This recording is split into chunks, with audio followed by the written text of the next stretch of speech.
is calm, the pastor speaks, people sit in their seats, the aisles are long, the church is dark, it's nearly impossible to find your spark. A woman coughs, a baby cries, the echo is infinite. Close your eyes, the air is musty, it smells like dust. And you're wondering why you keep coming back, and you could be working or flat on your back, enjoying the gifts of the creation. But a matter of law is a matter of fact. You pay a tithe to the church. You pay more than a tax. You pay in spirit.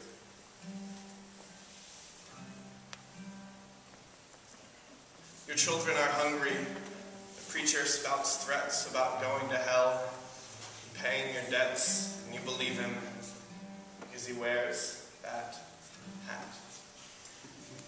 Then in strolls George Fox, looking like he knows something, speaking in verse as if the words weren't rehearsed. He makes people panic and they turn away afraid, immediately apprehensive till they heard him say, "Yo, pastor, yo, this pulpit is sacred, but so is the shop where I bought my shoes. And these people are sacred as they're sitting in their pews. They don't know God's love any less than you."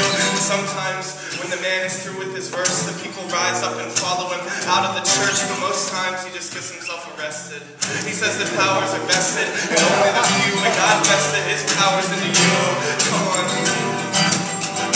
Yeah, it's like this, Mr. Quaker, in your broad brim hat. You don't doff that hat for nobody. And if you did doff it often, it's a solemn little following of Christ or the inner light, whatever you can call it.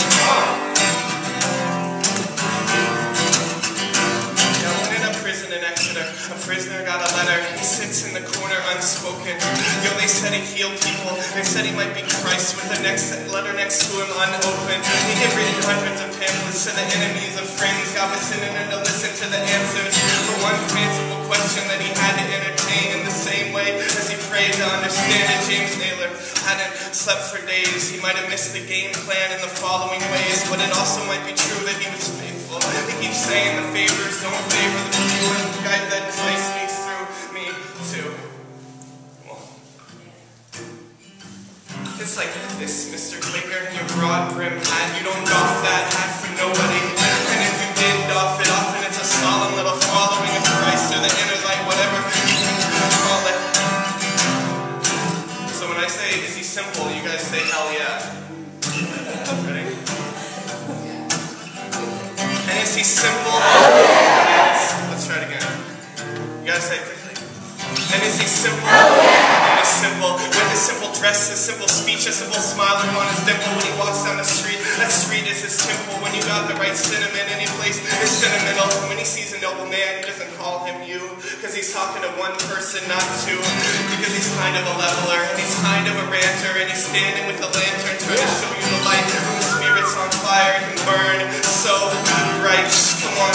Now it's like this, Mr. Quaker, in your broad brim hat. You don't doff that hat for nobody. And if you did doff it often, it's a solemn little following of Christ or the inner light, whatever you can call it. Come on.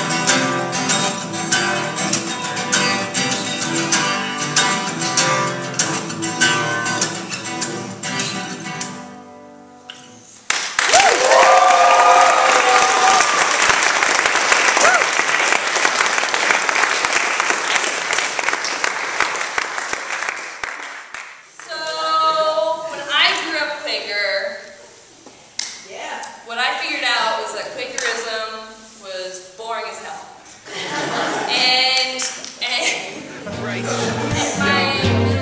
It's like this, Mr. Quaker, in your broad brim hat. You don't doff that hat for nobody. And if you did doff it often, it's a solemn little following of Christ or the inner light, whatever you can call it.